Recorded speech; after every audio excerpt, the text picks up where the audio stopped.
Good morning friends, welcome to shorthand helpline. Shorthand helpline में आप सभी का स्वागत है। तो चलिए आज स्टार्ट करते हैं आज का डिक्टेशन, जो कि है 80 शब्द प्रति मिनट और 100 शब्द प्रति मिनट। 80 शब्द प्रति मिनट लिया जाता है दैनिक जागरण से और 100 शब्द प्रति मिनट लिया जाता है जनसत्ता संपादकीय से। इसके पहले आउटलाइंस की प्रैक्टिस करना चाहते हैं तो वो भी आपको यहाँ पे प्रोवाइड कराई जाती है, और आउटलाइंस की पीडीएफ एंड इसकी पीडीएफ आपको टेलीग्राम चैनल पर फ्री ऑफ कॉस्ट दी जाती है। तो आप हमारे टेलीग्राम चैनल से अब अगर नहीं जुड़े हैं तो आप हमें नीचे कमेंट करें ताकि डायरेक्ट लिंक दी जा सके। और हाँ, जो लोग कमेंट कर रहे हैं कि उन्हें एसएससी CND की सीरीज़ लेकर आई जाए या फिर MPSI MPSC और राजस्थान कोर्ट की, तो आप उसके लिए हमारे पेड सीरीज को ज्वाइन कर सकते हैं। ज्वाइन करने के लिए डिस्क्रिप्शन बॉक्स चेक करें, वहाँ पे एक लिंक दी गई है, आप वहाँ से हमें डायरेक्ट मैसेज कर सकते हैं। आप जो मैसेज करेंगे वो हमारे डायरेक्ट व्हाट्सएप पे जाएगा, तो आप वहाँ से हमें डायरेक्ट मैसेज करें या फिर आप डायरेक्ट सर्च करके हैप्पी स्टेनोग्राफी वहाँ से डेमो लेके हमें मैसेज कर सकते हैं। तो चलिए बढ़ते हैं। अब डिक्टेशन से पहले आउटलाइंस की एक झलक देख लेते हैं।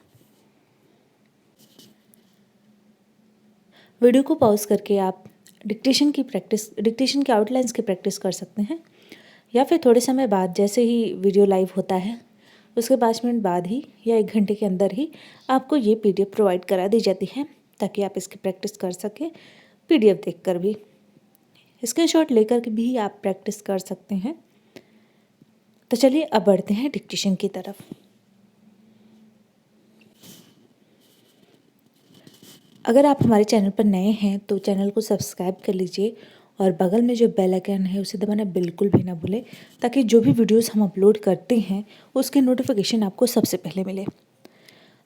सबसे पहले स्टार्ट होगा 80 शब्द प्रति मिनट। 80 शब्द प्रति मिनट डिक्टेशन स्टार्ट होगा 3 सेकेंड बाद। स्टार्ट।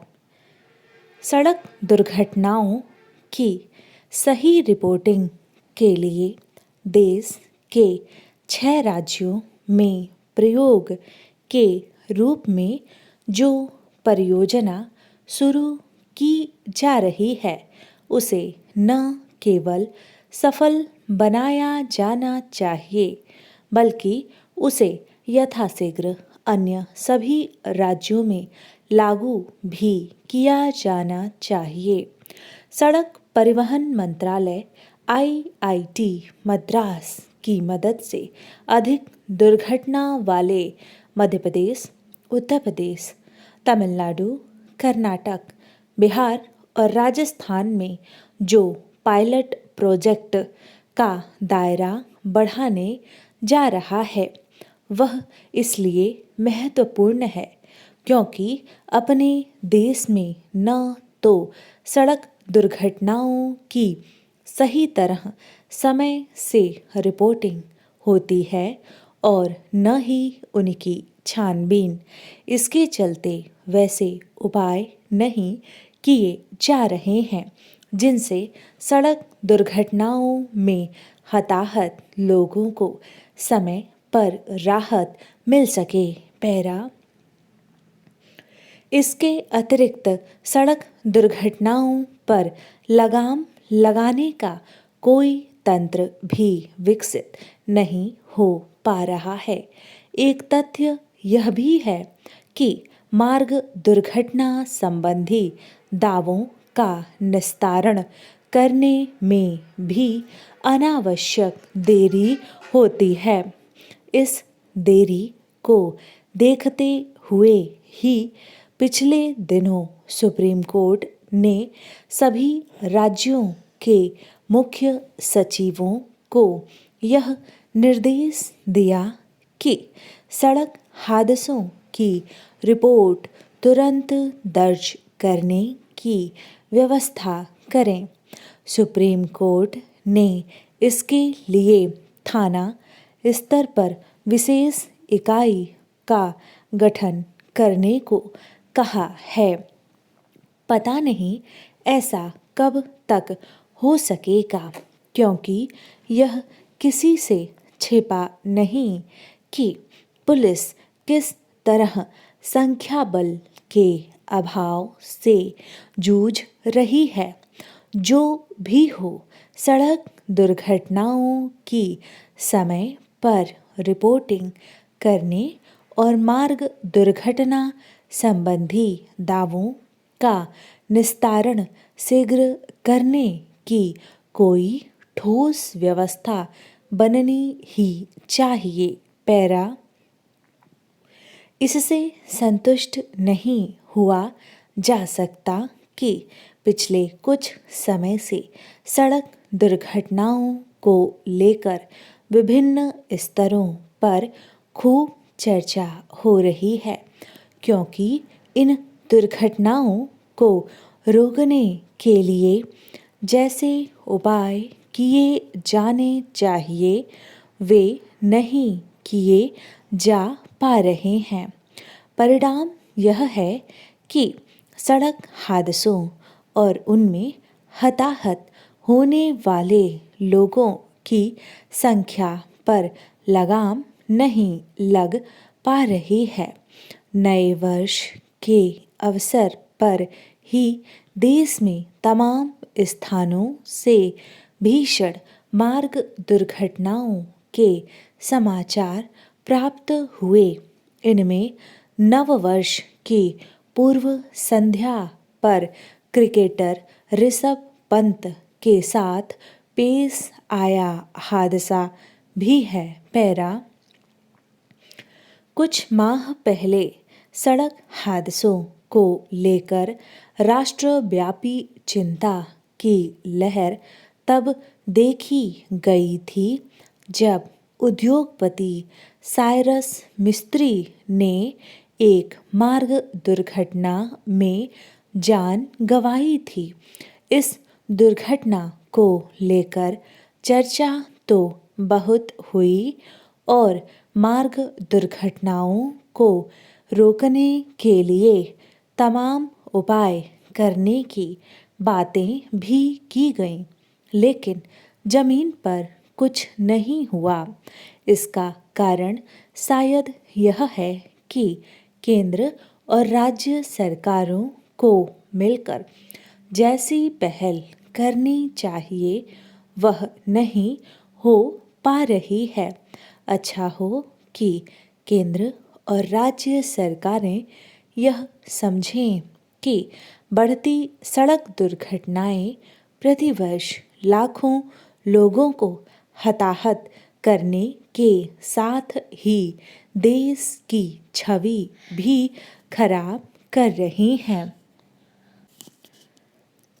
80 शब्द प्रति मिनट डिक्टेशन समाप्त हुआ। अब बारी है 100 शब्द प्रति मिनट के डिक्टेशन की। आई होप आप सबने वीडियो को लाइक कर दिया होगा। जिन्होंने नहीं किया है वो अभी तुरंत वीडियो को लाइक करें और उसके बाद 100 शब्द प्रति मिनट का डिक्टेशन लिखना स्टार्ट करें। स्टार्ट होगा 3 सेकेंड बाद। स्टार्ट। यह अपने आप में एक बड़ा सवाल है कि मरीज अपने इलाज के लिए कोई दवा ले और वही उसके लिए जानलेवा साबित हो जाए, मगर पिछले 3 महीने के भीतर यह दूसरी बार है जब खांसी से आराम के लिए दी गई दवा से कई बच्चों की मौत की खबर आई।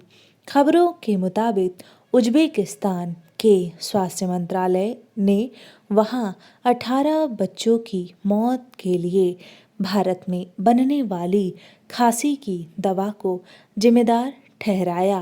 पैरा जाहिर है अगर दवा के असर से ही इतनी संख्या में बच्चों की मौत हो गई तो यह बेहद चिंताजनक मामला है। फिलहाल उज्बेकिस्तान से आई खबर के मद्देनज़र भारत में केंद्रीय औषधीय मानक नियंत्रण की टीम की ओर से निरीक्षण के बाद संबंधित कंपनी की नोएडा इकाई में सभी उत्पादन गतिविधियों को रोक दिया गया है। हालांकि इस मामले में जांच की प्रक्रिया के किसी नतीजे पर पहुंचने के बाद ही यह साफ हो सकेगा कि अगर बच्चों की जान जाने की वजह यह दवा थी तो उसमें मिलाए गए कौन से रसायन इसके लिए जिम्मेदार थे? पैरा। गौरतलब है कि करीब 3 महीने पहले अफ्रीकी देश गाम्बिया में भी भारत की एक कंपनी की खांसी की दवा लेने से 60 से ज़्यादा बच्चों की मौत की खबरें आई थीं। हालांकि उस घटना के बाद दवा के ही घातक होने को लेकर कोई ठोस निष्कर्ष सामने नहीं आ सका था, लेकिन किसी दवा के असर से कई मरीजों के भीतर समान प्रतिक्रिया होती है, तब इस बात की आशंका पैदा होती है कि क्या इसे किसी रासायनिक मिश्रण का दुष्परिणाम माना जा सकता है। उस समय विश्व स्वास्थ्य संगठन यानी WHO ने इसे लेकर एक रिपोर्ट जारी की थी, जिसके मुताबिक आरोपों के घेरे में आई खांसी की कुछ दवाएं इंसान के लिए जहर की तरह हैं। पैरा। WHO का कहना है कि इथिलीन ग्लाइकॉल दरअसल कार्बन कंपाउंड है जिसमें न खुशबू होती है और न कोई रंग। यह मीठा होता है, जिसे बच्चों के लिए तैयार खांसी की दवा में इसलिए मिलाया जाता है ताकि वे उसे आसानी से पी सकें। लेकिन अगर किन्हीं वजहों से इसकी मात्रा में असंतुलन हो जाता है तो यही दवा जानलेवा साबित हो सकती है। यही वजह है कि ये दवाएं अमेरिका, ऑस्ट्रेलिया और यूरोप के कई देशों में प्रतिबंधित हैं। पैरा। सवाल है कि क्या दवा तैयार करने में इस रसायन के संतुलित प्रयोग का ध्यान नहीं रखा गया, या फिर बच्चों को यह दवा देते समय मात्रा और खुराक की सीमा का ख्याल रखने में चूक हुई। इन पहलुओं का जवाब विस्तृत जांच के बाद ही सामने आएगा, मगर यह तथ्य है कि ऐसी कई प्रतिबंधित दवाएं कुछ देशों में खुलेआम उपलब्ध होती हैं और कई बार खुद चिकित्सक भी उसे लेने की सलाह दे देते हैं। पैरा। आखिर किसी दवा पर पाबंदी की वजह यही होती होगी कि उसमें मौजूद कोई रसायन या तत्व मरीजों की सेहत या जान तक के लिए जोखिम भरा या जानलेवा साबित हो सकता है। सही है कि लोग किसी तकलीफ से निजात के लिए बिना चिकित्सीय सलाह के भी कोई दवा खरीद लेते हैं जो घातक हो सकती है। डिक्टेशन समाप्त हुआ। मिलते हैं नेक्स्ट वीडियो में। टिल देन अपना ख्याल रखिए और चैनल को सब्सक्राइब और लाइक, कमेंट और शेयर करना बिल्कुल भी ना भूलिए। धन्यवाद।